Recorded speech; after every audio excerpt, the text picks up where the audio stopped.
Today I'm down here at the boathouse with my grandfather and we're going to show you the entire process on how to cold smoke fish. So first of all, we're going to be filleting our ling in the style of butterfly filleting here. So we have a grandfather here, an expert of 80 years at this point, going to show us how to fillet the ling. So this is a white ling, but this will work fine for cod or any other fish as well. So yeah, we just chopped the head off and gutted the fish here, and now our grandfather is going to show you how to butterfly fillet the fish. So as you can see, we have already split up the gut cavity, so we're going to continue expanding it until the very end of the gut cavity here. So you can see we're just following down along the bottom fin of the fish here, and once you make it to this point, you can see here that the backbone is gonna change its shape. You can follow all along the way down here if you want to, like this. Alternatively, you can also stick your knife all the way through here, but it may be easier to just work your way. So now my grandfather is going to stick the blade all the way through, all the way up to the top fin here, and he's just going to follow the backbone all the way down here. Now, one big thing here is you don't want to do a quick motion because we're not going to cut all the way through here. We're going to stop here to because we're going to hang this fish later. At this point, we're going to open up the gut cavity again, and we're going to start breaking through all these rib bones, or what we should say. So having a good and sharp knife is going to help here. You will notice that the very top bone here is going to be the toughest one to cut through. So the idea here is that we want to remove the backbone from the actual fillets. So now we're just going to clean the bone essentially. So we're just going to peel back the bone as we work our knife down along the backbone here. As you can see, ling has that typical T-shaped or Y-shaped backbone here, and then it narrows out towards the back of the tail. So just follow all the way up, and again, you don't want to cut through the skin here. All right, so we just turned the fish around here, and now you can see we have the entire backbone exposed there. This is what we just cut out. So what we're going to do now is that we're going to start from essentially what will be the top of the fish, and we're going to cut our way back down that way. So you can see as we stick our blade behind the top here, it's going to work our way all the way down here. So essentially it is the same action here that we did on the way up, just in reverse, back down the length of the fish here. You may find it's easier to work on this section of the fish than it was on the way up. Yeah, we're going to cut through the bone here. So this is optional. You could work your way all the way back, but we find that you can save a lot more meat, for one thing, if you cut through the bone here. You can cut through just right between the bones essentially. You find it's easier to cut through there. So we're going to cut through here because we're going to preserve the backbone, but you could cut that out as well. And then from here we're going to essentially start plying out the bone itself, the entire thing. So just continuing our way up here, and as you can see, now we're just plying the bone away from the actual flesh here. So we're going to cut it loose here. And my grandfather gave a tip here that you can do is once you make it to this point, just pull off the entire bone, and I guess it's food for the fishes. And next step here is that we're going to clean up the fish a little bit. We're going to take off any impurities and blood clots. This fish, we got it yesterday, or my father actually did, so we're cleaning it up here. You may notice that there is like little blood and that type of stuff, maybe some guts left on it, so definitely cut that off now, because we're going to be salting this here next. And here we can see our local Norwegian style butterflied fish.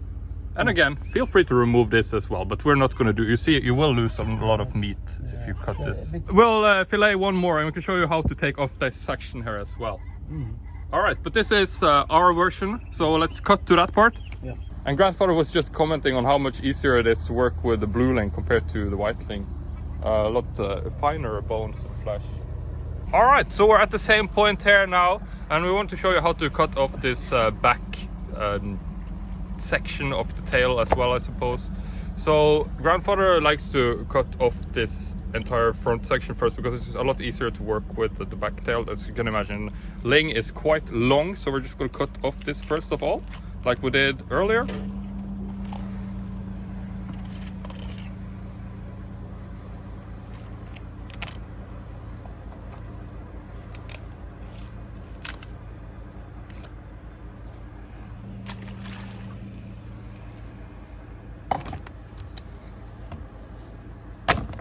All right, and now we're at the part where we wanted to show you with the tailbone on how to cut that out. Next, my grandfather wants to show you a trick that you can use on the tail of the fish. So this little trick here is going to create boneless fillets for you. It only works on the tail though, and it's most used on these bigger fish. So you can do it like this, or you can keep the full butterflies. And as you can see, he's working his way all the way up here now to remove the bone. And there we go. There you have boneless fillet. And this now, all this will have to be discarded since there is, it's just bone, right? Just a tiny bit of meat left here up. So a little extra step here for the blue ling that we filleted just now. As you can see, there is this little layer of skin inside the gut cavity of the fish. It's not very appealing, especially when you're going to eat it. So we're just going to peel that off. It comes right off when you just pull at it. As you can see, we're using a knife here to help out a little bit. Usually just the blue ling, so not the white ling. And cod also has some of this. You can remove that on cod as well, but it's more of a grayish color. This is very black, so we're just gonna peel all of this off before we start salting. So next up here, we're gonna clean off the fish. We just have some water here, and we're gonna clean up any impurities that you can imagine. You can kind of press off most of this blood clots and like guts that you find at the top of the fish.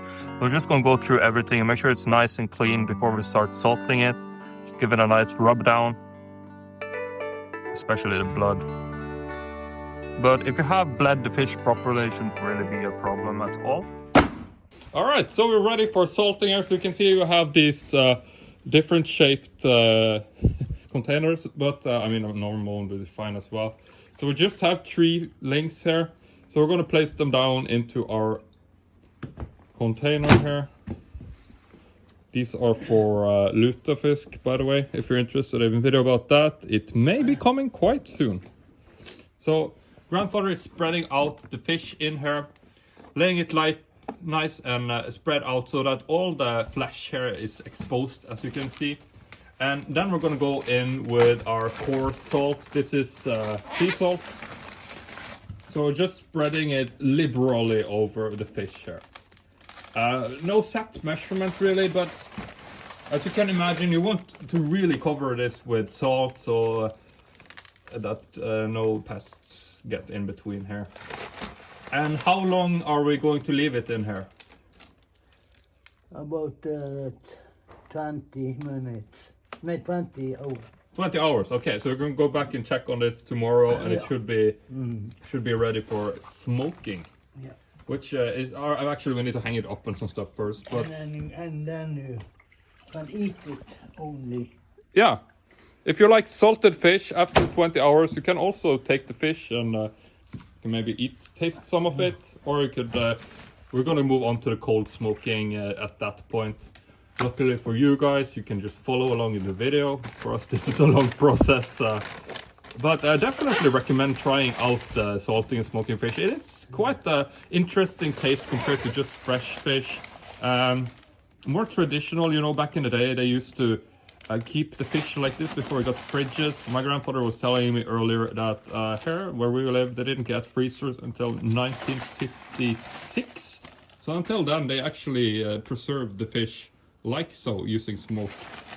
But you may need to salt it for way longer if you want to preserve it permanently, just using salt and smoke.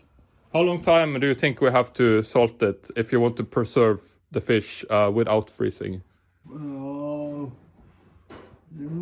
Vi må salte for å henge her. Ja. Det på grunn av klimaet at det for fuktig. Men hvis folk ville, så kunne de sikkert ha henger at det tørker. Jeg tror ikke de klarer det. So we are salting the fish here locally in Norway because the climate doesn't allow. If we were to hang it up now, it would just rot and get eaten. Yeah, so we actually have to salt it. But further north, they actually make stockfish. You may have seen stockfish. Ja, så da kan du henge in Lofoten. Lofoten, yeah. A lot drier climate. This is the west coast, further south. So we have to use salt, but yeah. So we're showing you our process here. So, And then we only Ja, det ligger salt nå fra nå til ut april.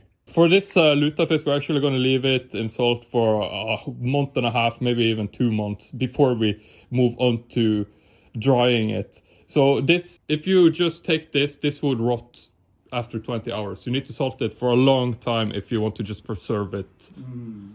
Same goes with smoking then. Ja.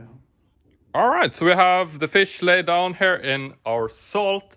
So grandfather was just explaining to me here that this fish is going to lay here for 20 hours.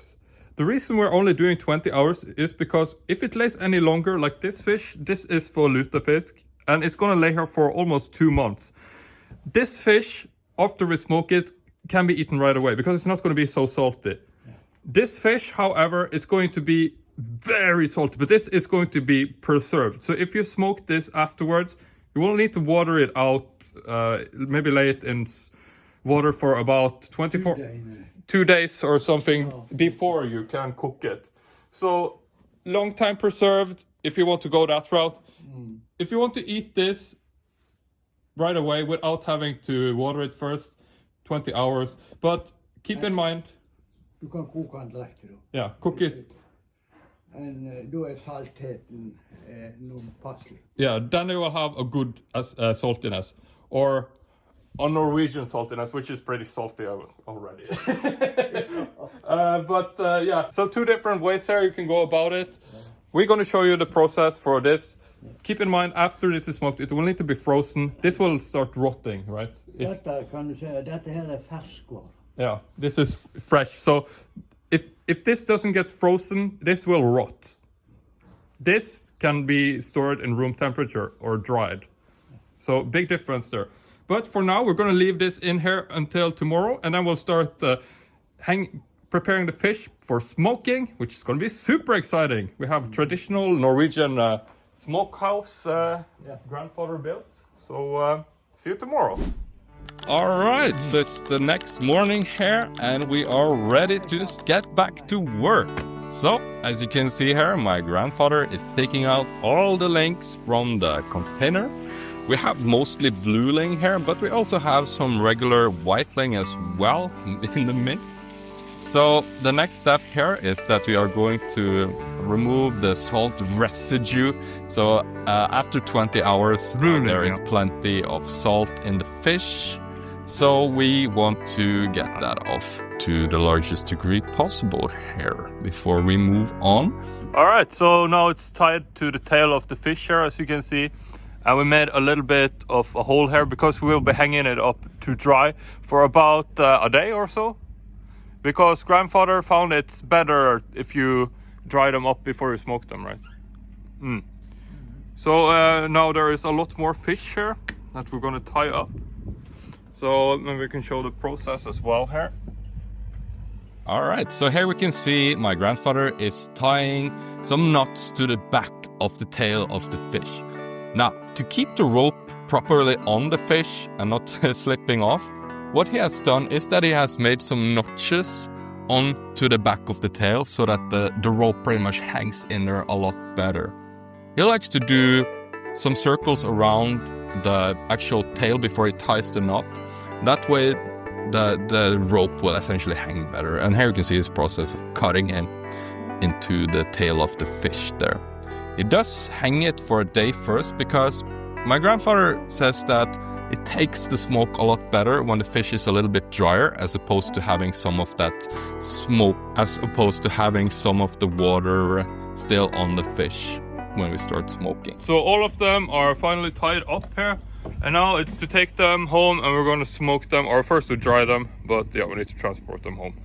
All right, so we finally made it up here to the smokehouse, and as you can see here, it's well used. I was saying it's so old it should have a conservation status. Or maybe I shouldn't say it after we can't build here either. And yeah, so we're going to put the fish here onto the poles here, so that we, that's essentially why we made those notches in the fish to tie them up like this. So we're going to take all of them and place them up like this. How much distance do you have between each of the fish? Hva? Hvor mye distanse har du mellom de forskjellige fiskene? Jeg bruker 3 sånne. 3, ja. Så cirka, ikke egentlig, 20 centimeter. 20 centimeters or so. And then we're just going to put them into the smokehouse here. And I'm going to let them dry up for another day. Because you have found that smoker tastes better when they have dried up a little bit more. So now we're hung them up here and we're going to let them dry off for another day or so. And then we'll get to cold smoking them tomorrow. All right, so it's the next morning here and we are ready to start the smoking. But first we need to get some leaves, 3 branches. And grandfather here is cutting them down. As you can see, he's been picking out the ones with a lot of leaves, I suppose, on them. We're gonna use these for the smoking process. We got our branches here. Now we're gonna move on to our main attraction, I suppose, which is going to be the sawdust. So we're gonna use about 20 kilos worth of sawdust here. My grandfather said that if you have some that you have cut down yourself with chainsaw, that works fine too, but most of this is pretty fine from a sawing machine. And what kind of tree was this? Oak. Oak, yeah. So you get a good taste on the smoke as well, I suppose. And then we're going to mix it in with these branches as well. So the idea is that the branches is going to help keep the sawdust from compiling essentially under. We're going to put some, it's going to be a kind of a process here, but yeah, the branches are going to help prevent the sawdust from just burning up right away as well. So we have about 20 liters of that and about 6 branches here. So let's get up to the smokehouse.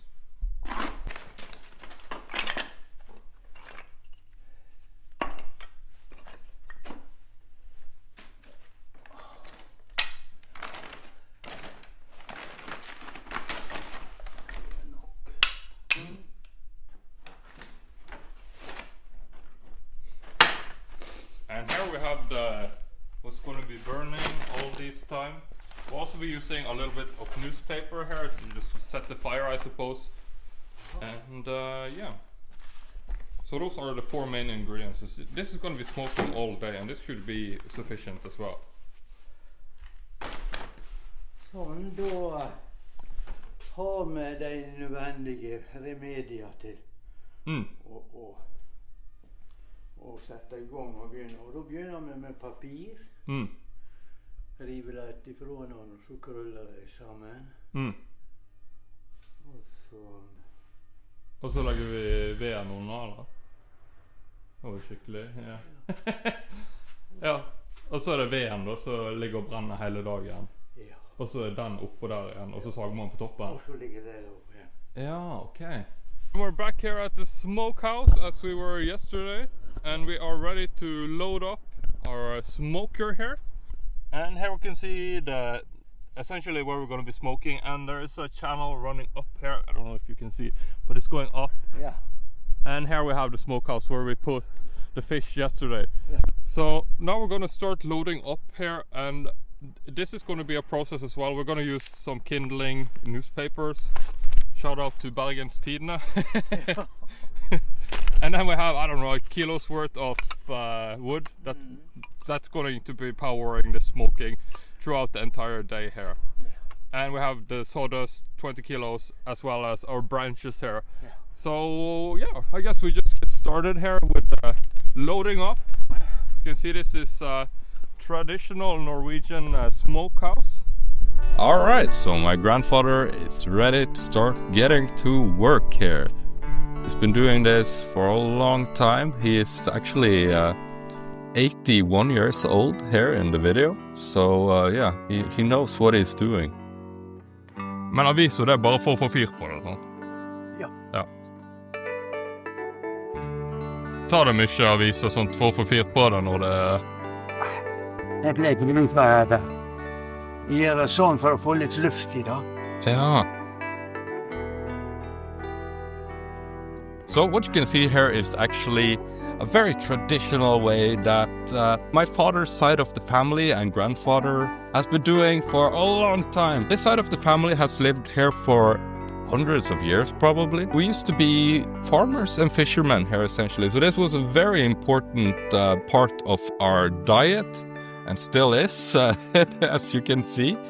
It's quite delicious. My grandfather told me that when he was a young boy they used to have a lot of herring that they would dry as well. That would be eaten throughout the months, winter, and then when they started to go bad they would feed it to the pigs, and if they slaughtered the pigs they would taste like herring. So they had to wait a while to slaughter them. Anyway, let's get back to it. Alright, so creating a big fire here. Grandfather likes to make it smoke a lot first. So trying to get a roaring fire here, and now we should see that there's going to come a lot of smoke up here. So let's move back up and maybe we can show you.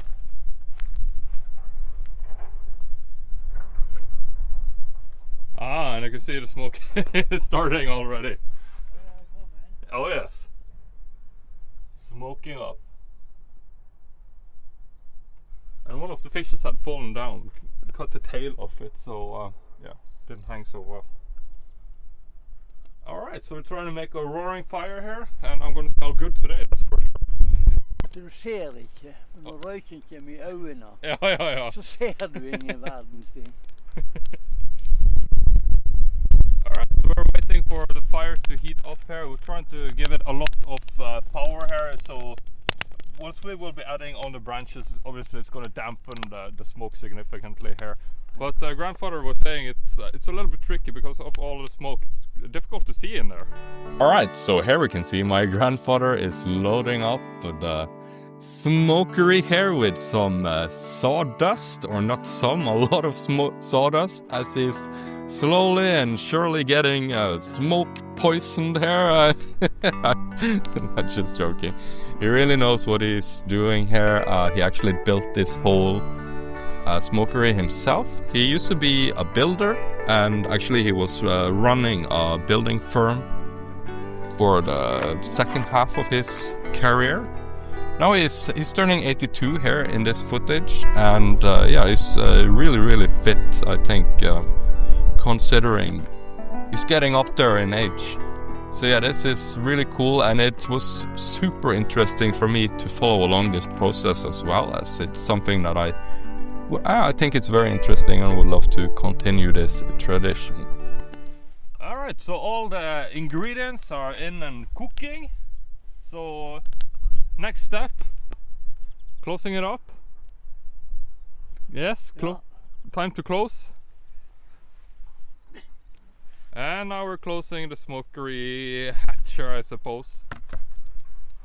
And there we go. Så hvor lenge skal det ligge og røyke nå, tenker du? Så lenge så det er alt brent opp. Alt er brent opp, ja. Fra 5 timer til 12 timer. Såpass, ja. Ja, etter hvor hardt det har vært røykt, kan du si. Ja. Nå er det, i dag ser det ut på at det er brukbart forhold. Jeg tror det er bra med røyk oppi, ser det ut på det. Ja. The wind speed and direction, so it doesn't blow into the smokehouse. That's going to smoke it up faster, obviously. Besides that, I suppose the level of smoking you actually want from your cold smoked fish here, it's going to depend on your personal preference. This is probably a good starting point. But grandfather is saying that he likes to do it twice sometimes because he really likes the smoky taste. So you have to kind of experiment there yourself. And here we can see, grandfather wants to show that, as you can see now, the smoke has calmed down. As you can see now, the fire has calmed down with all the branches and sawdust on top of the fire. So it's going to slowly burn here. As you can see, there is a lot of smoke. It's not so easy to stand here and talk, so give this video a thumbs up if you appreciate it. And here you can see it looks quite cool, I would say. And ja, denne her har jeg lagt, det ligger en sånn stålrør oppe her som var grevet ned. Ja. Og så bygde jeg opp denne gruva her. Hvor tid var det du lagde da egentlig? Og det er mange år siden nå. Først, ja, må være 40 år siden. Ja. So hopefully this is going to be fine. Grandfather also says sometimes it will stop smoking before 4 hours has passed. In that case, we're gonna wait until tomorrow. But condition looks good. So, but in case it would stop, but grandfather says it's better to give it a little bit of a rest, and we could continue tomorrow in that case. Really want to show them inside, if that's okay. Ja. Let's have a look.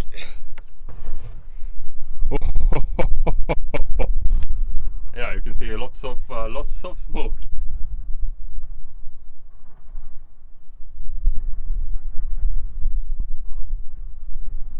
And smoke is coming up from the hole and hitting the fish. So let's close this up so we don't waste the smoke. Skal jeg lukke igjen låsen her også, eller? Ja. Yes. So we'll go and check back on this a little bit later, and yeah. Alright, so we're going to leave this alone now for about 4 hours. The grandfather is going to keep an eye on it from the house window down here. So of course we need to keep an eye on this throughout the process. But we'll check back in 4 hours and see what we're going to do from there. Alright, so it's 3.5 hours later and there are bad news. Not much life left. A little bit. Slowing down. We're thinking the sawdust was a little bit too wet, no, too dry. So, what do you think? Wait or? Maybe later, and tomorrow. You want to let the flesh on the fish rest a little bit, cool down. Det for mye, det blåser mye denne veien her. Med vennen, men nå skal vi opp og se. Ja.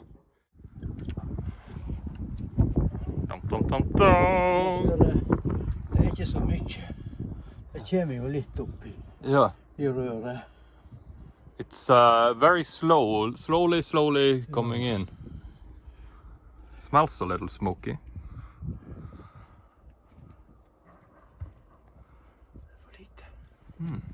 Ja, nei, det må mer røyke.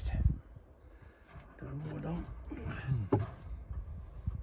Men nå vil du la det hvile sånn at du kjøler seg ned igjen, eller? Ja, og det kan tørke litt, men jeg tror det er.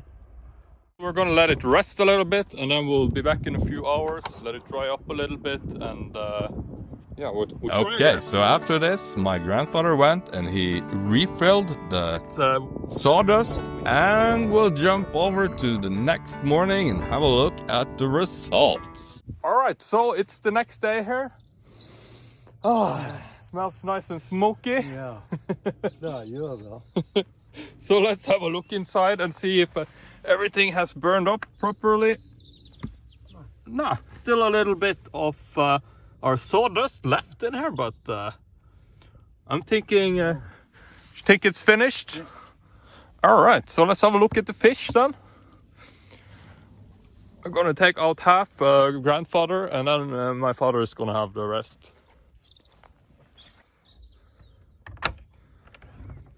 Dum dum.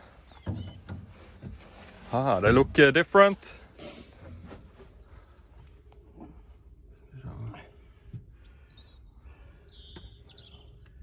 Grandfather was just saying that you can see the fish turn very yellowish compared to what it was before here. And it smells really nice in here, smoky aroma. So the next step is now that we're going to take them out and we're going to prepare them for freezing. Like we said earlier, these will need to be frozen to preserve them.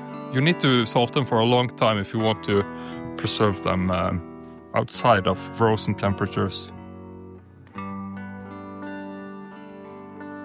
And here we can see the different ones. Here we have the white ling as well as the blue ling. You can see the blue ling still very fine in the meat. It looks quite delicious. You can see how white it was before, and now it's very, very dark. Yeah. So it's time to cut up the fish here now. As you can see, it's in the butterfly still. Ja. And it smells delicious. Very nice and smoky. So you're cutting off all the fins? Ja. And then you're going to split it up. Hvor mange porsjoner splitter du den opp i etterpå? Nei, hver person, eller porsjon Ja. er for 2 personer. Ja, så du deler den opp til deg og bestemor, egentlig? Ja. Så hvor mange blir det cirka? Så splitter du den i 2 igjen sånn da, eller? Å nei. Ja. Her er 6 mål, tror jeg. Og det er såpass? 5 eller 6. Jeg er litt usikker.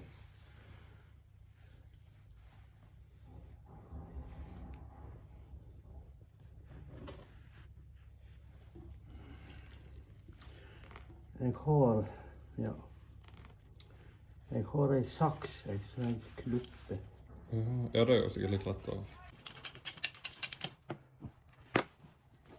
And now we're going to portion the fish up here.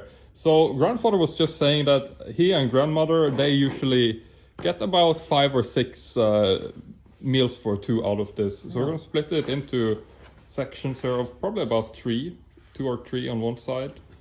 Jeg tror nesten at det... Skal vi se.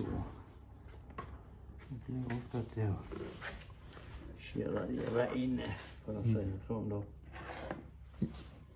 Yeah.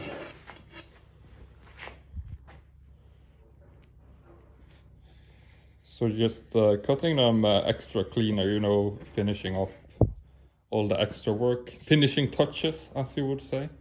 Yeah. And yeah, so we are going to freeze these as well. I can make some cooking videos for you in the future if you're interested. But how many? This is for one person, one meal? No.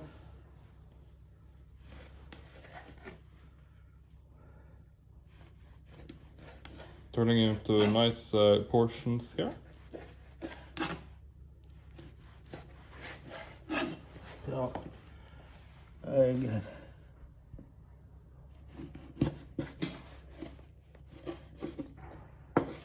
2 person.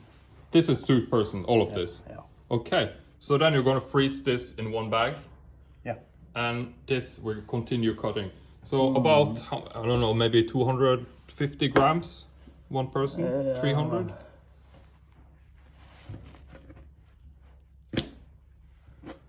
You can say that's this 5 is men that is so thin. Ja. Det så at det er nesten ikke noe.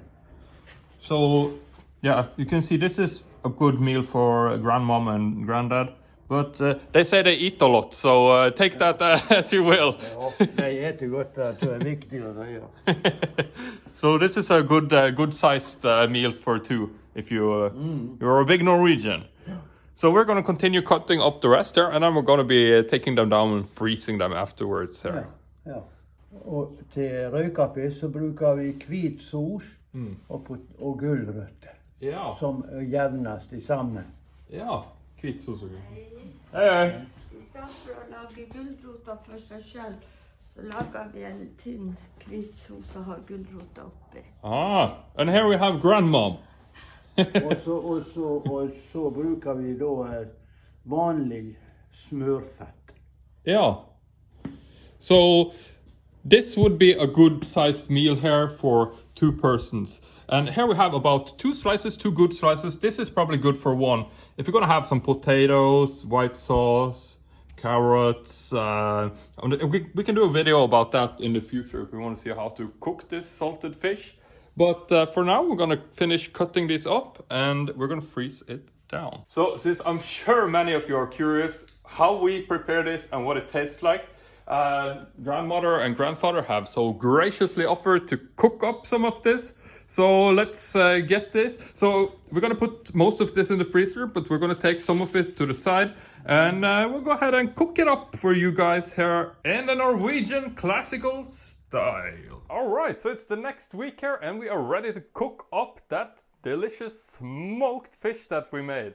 So grandmother here has filled up the pot here with about 2 liters worth of water. This is about 2 of those bags that we took and put together in the last clip you saw, I suppose. So those are going to be boiling now for about 10 minutes or so. And we also are cooking up some potatoes here. Those are going to take a little bit longer, so Grandmom put them on before we started with the fish. So Grandmom here has also put on some carrot. We'll be boiling those for about 7 minutes because we'll be making a carrot stew out of it. You can see I also have some nice sauce going here in the background. This is actually flour as well as water. Tastes delicious. Those are going to be mixed together afterwards. And of course we will be having some butter. Hello, we are in Norway after all. So now this is all gonna boil up here, and we're going to have a feast. Alright, so grandmother here didn't want to be in the shots, but she usually keeps an eye on all this while it's going on. And we did add an extra egg in with the carrots here because we will be making some egg butter sauce, which my father really likes and insisted that we cooked, but my grandmother doesn't really like egg, but she sacrificed herself today. And we're ready to add the carrots to our sauce here. And there is also some milk in this sauce. I forgot to mention that earlier.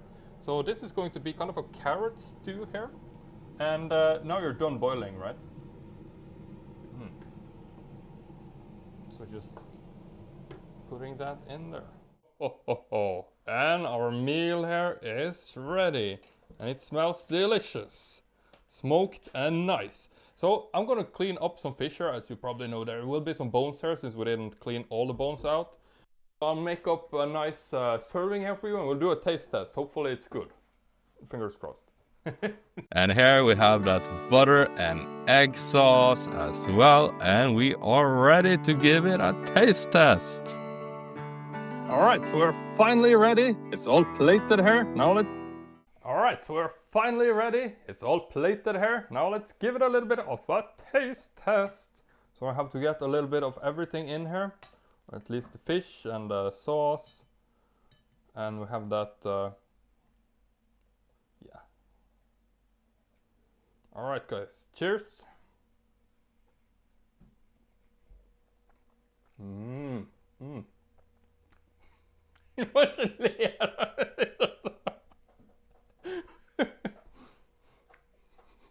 Grandmom is sitting and laughing at my video, but now grandfather is starting to. But just before they started interrupting, I was going to say that it tastes delicious, very smoky and nice, which goes really nicely with that white sauce. I think the egg butter is really nice as well. And of course, potatoes. It is Norway here after all. I think well smoked to grandfather. And yeah, definitely recommend making this yourself. If you want to try, I'll put together a little recipe in the video description, so you can check out over on my website with like exact measurements. And yeah, hope you enjoyed this. Again, thanks to my grandfather and grandmother for helping out with this enormous video. And hope you enjoyed it as well. And thanks for watching this one. I'll see you in the next one.